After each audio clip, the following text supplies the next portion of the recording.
Few days ago, I was planning to go and meet a friend, and it was a bright sunny day. The sky was clear, completely blue sky, no clouds to be seen, sun bright and hot, and the weather forecasts were telling me not to worry about rain as there was only 9% chance of precipitation. That's very low. But as I started getting ready, my brain was telling me something else. I had a tingling feeling that said it is going to rain. And I listened to it. I packed my raincoat, I packed my umbrella, and I went out to meet him. And on the way, just 20 minutes after I left my house, guess what happened? The clear blue sky now filled with grey, dark clouds. The sun nowhere to be seen, and it started raining. Have you also ever had a moment where you just knew something without any reasoning, logic, or explanation? Maybe you met someone and immediately felt they couldn't be trusted, or you took a different route home and avoided a massive traffic jam with no clue why you made the choice. Well, that is intuition. It's often described as a gut feeling or a hunch. But what exactly is it? Is it some magical sixth sense? Or is there some science behind this mysterious form of knowing? Today, we are diving deep into the world of intuition, what it is, how it works, when to trust it, and when it might lead you in the wrong direction.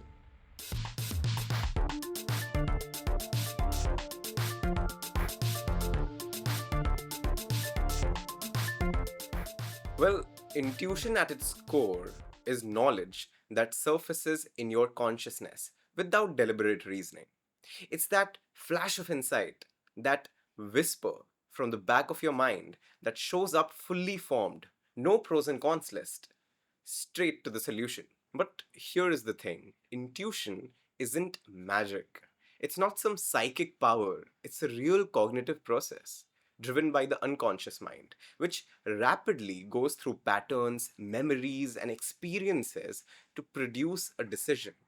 Scientists have shown that our brains can register information without conscious awareness, and this subtle background processing can shape our behaviors and decisions in powerful ways. Think about this common experience. You're driving home, and suddenly you realize you don't remember the last 10 minutes of your trip. You weren't asleep, you didn't crash, you were just on autopilot driving that car. That's a phenomena known as highway hypnosis, and it's a perfect example of intuitive processing in action. Your brain was steering the wheel, reading traffic patterns, and adjusting your speed, all without your conscious involvement. So, clearly, intuition can help us function smoothly. But here is the big question, is it always right? Because if it is, well, we ought to trust it more. But to answer that, we need to meet the two main characters in today's story. We need to introduce two major players in the human mind, System 1 and System 2. These concepts came from Nobel Prize winning psychologist Daniel Kahneman, who studied how we make judgments and decisions and how often we get them wrong. He found that our thinking operates like two-speed machine.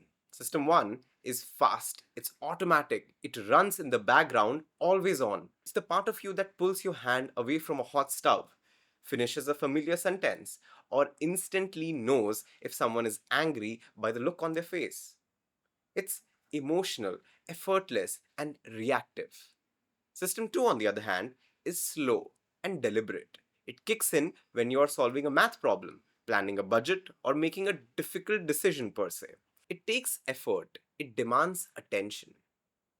Here's the catch, most of the time, System 1 is in charge. Why?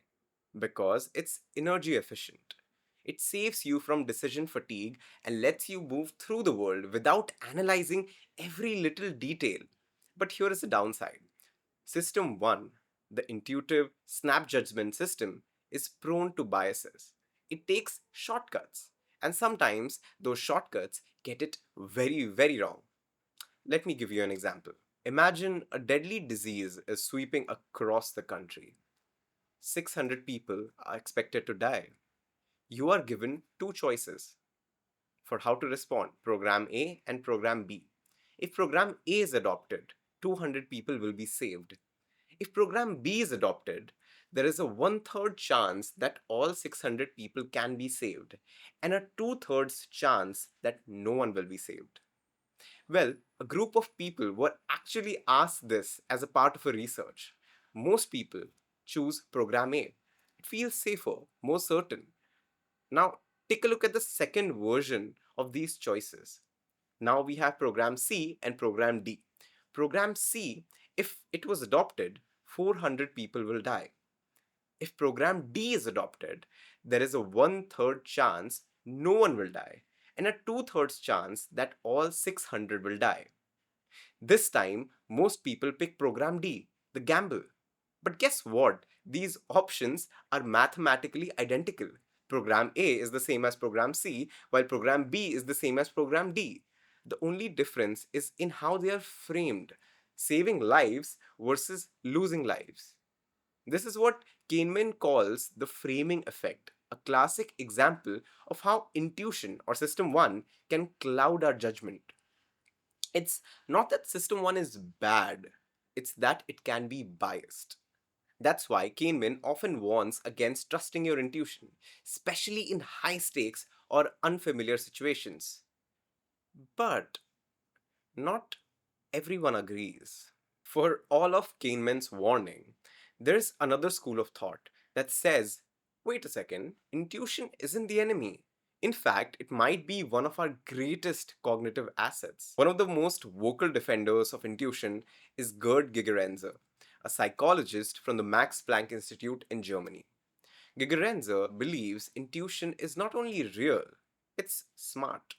He calls it a form of unconscious intelligence. In his view, our gut feelings are not blind guesses, they are snap judgments based on years of accumulated experience and subtle cues we can't even articulate. Let's take an example. Imagine you're shopping for running shoes. You could spend hours reading reviews, comparing specs, and watching YouTube breakdowns of foam cushioning. Or you might just buy the pair your marathon running friend swears by. That's a heuristic, a mental shortcut. And it's a good one. Gigerenzer argues that these are often not only fast, but also surprisingly accurate, especially in real world situations where time and information are limited. And here is the kicker: when we try to process too much information, it can actually lead to worse decisions. Let's look at a fascinating study that tested this. In 2006, a psychologist whose name I don't want to butcher, so here it is, and his team presented participants with a task: pick the best car out of four, based on various features like gas mileage and trunk space. Here is what they found. When the decision involved just a few variables, such as gas mileage and road clearance, people who consciously analyzed the options did better. System 2 was better. But when there were many variables, those who were distracted and let their unconscious mind do the work actually picked the better car more often. System 1 did better with too much information. This became known as the deliberation without attention hypothesis. The idea? Sometimes it's better not to think too hard.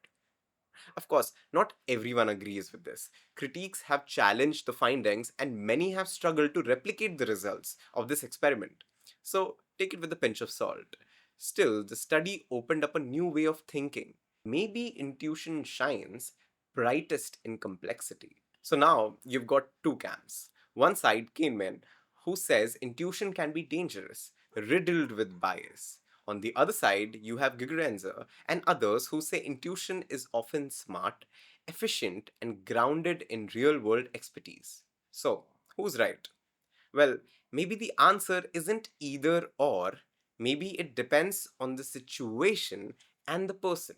Because in the real world, especially under pressure, intuition doesn't just live in the lab. So these lab experiments are not most accurate way to finding the answer. In the controlled environment of a psychology lab, decisions can be analyzed, measured, and repeated. But what happens when the stakes are real? When you are under pressure, facing uncertainty, and the clock is ticking? That's where naturalistic decision making, or NDM, comes in. NDM researchers don't study college students choosing between snack foods. They study firefighters charging into burning buildings. They study pilots navigating stormy skies. They study nurses treating to patients in chaotic ERs. Their question is simple: how do people make effective decisions in the real world? One of the most fascinating findings to come out of this field comes from a cognitive psychologist known as Gary Klein.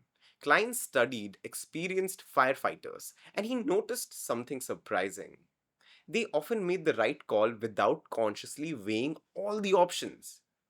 When he asked them how they knew what to do, their answers were usually some version of the same thing, which was, it just felt wrong.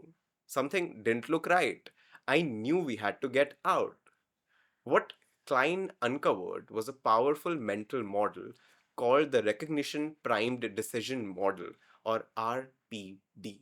And here is how it works.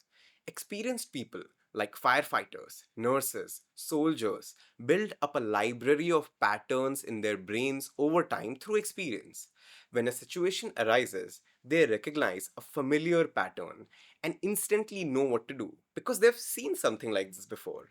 They don't sit down and make spreadsheets and compare every option that they have.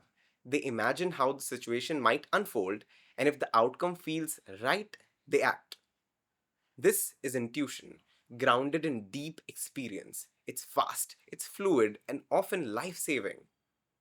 But here is what makes Klein's model so smart: he doesn't ignore logic. In fact, the RPD model is a blend of fast intuition and slow reasoning. So, System 1 and System 2.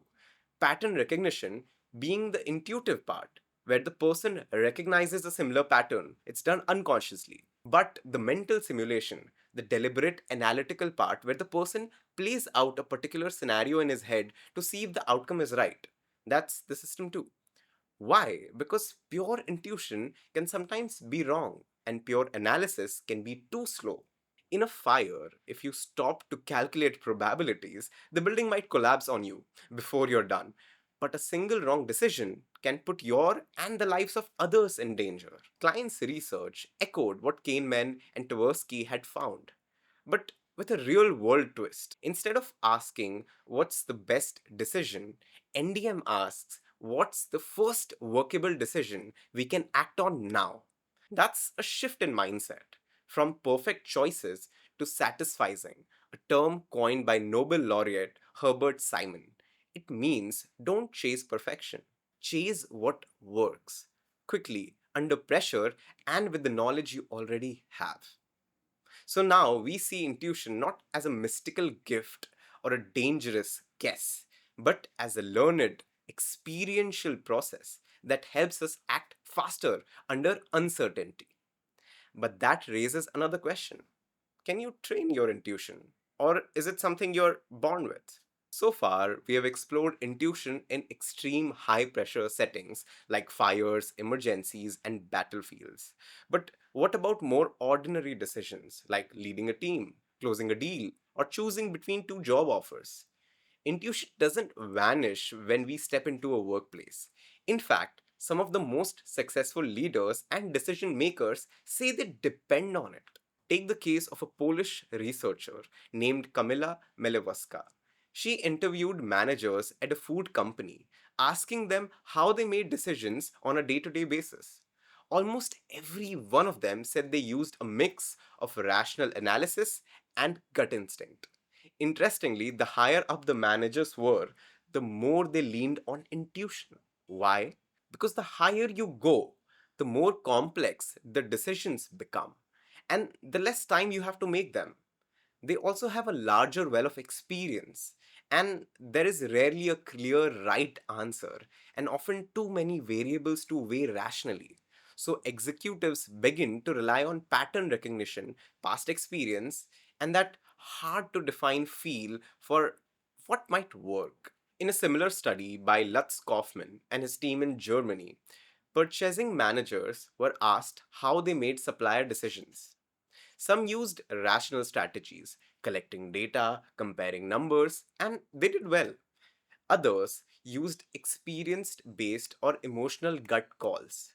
They did not do as well as others. But the best performers, they used a blend of both.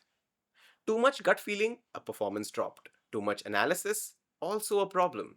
The sweet spot was a hybrid strategy where intuition helped narrow down the options and rational thought helped to finalize the decision.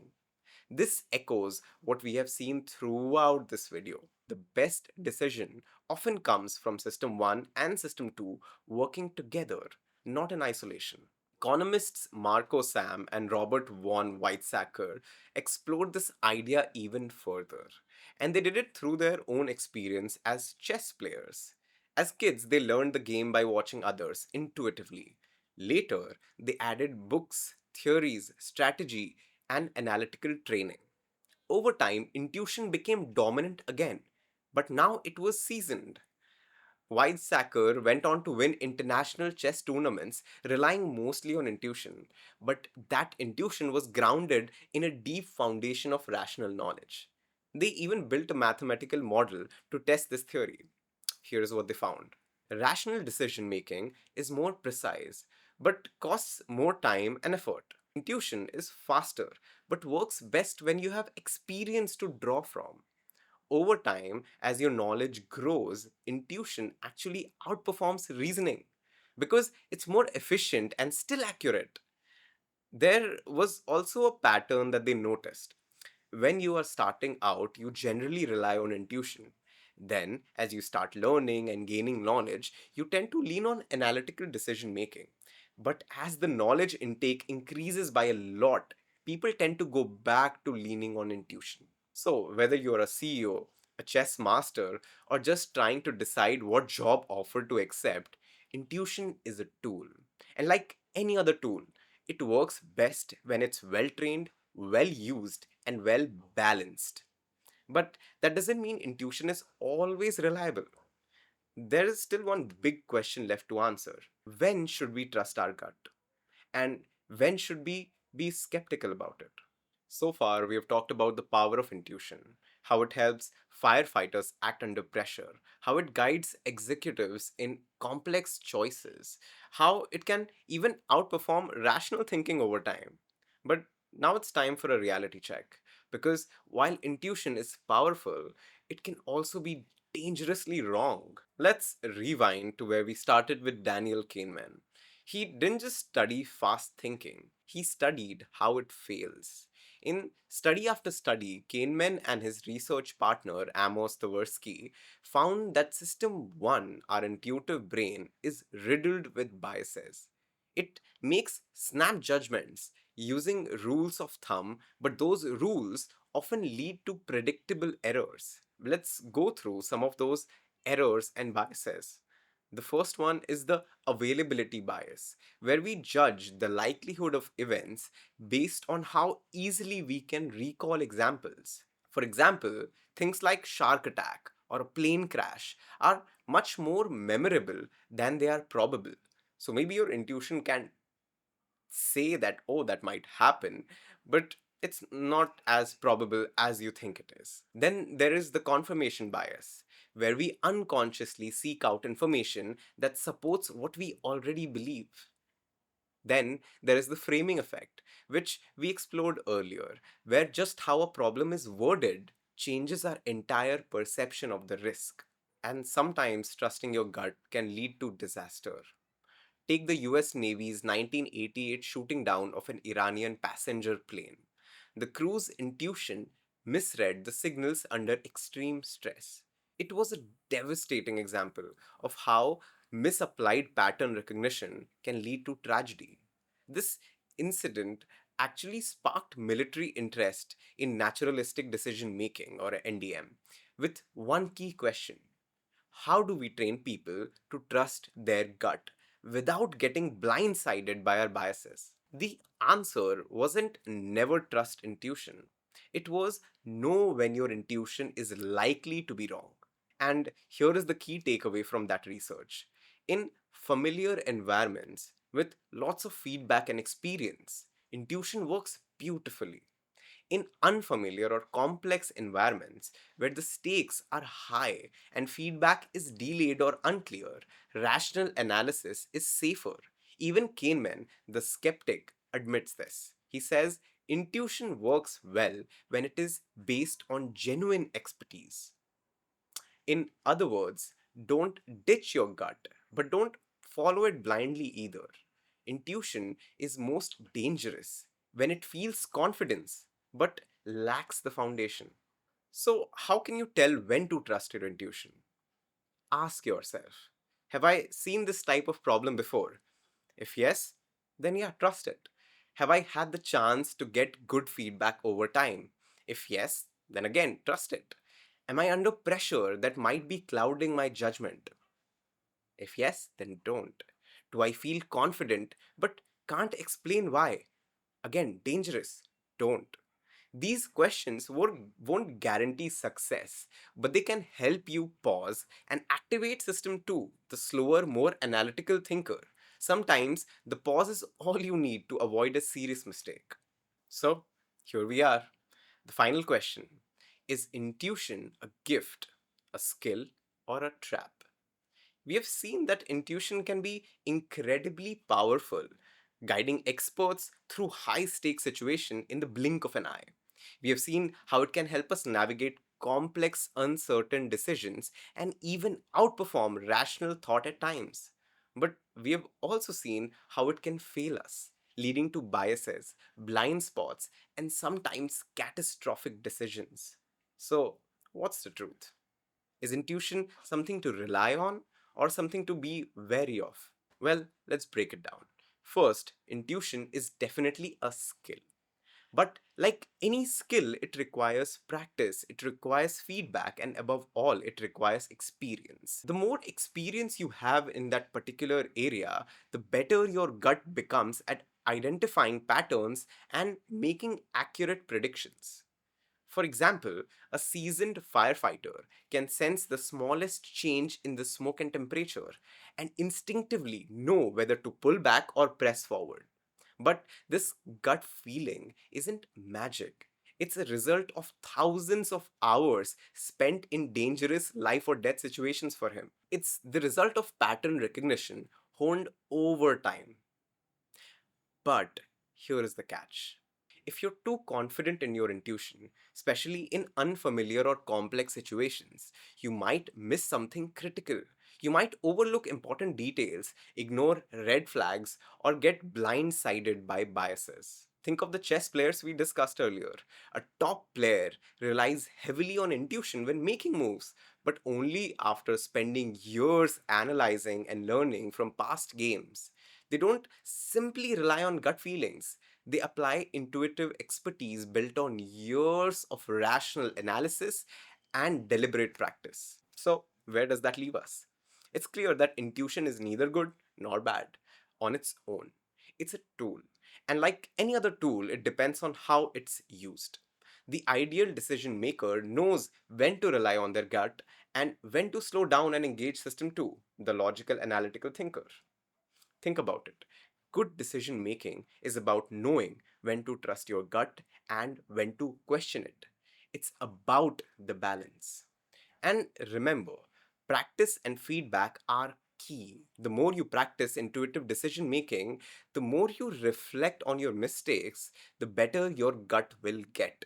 With time, you will develop the wisdom to know when to trust your instincts and when to question them.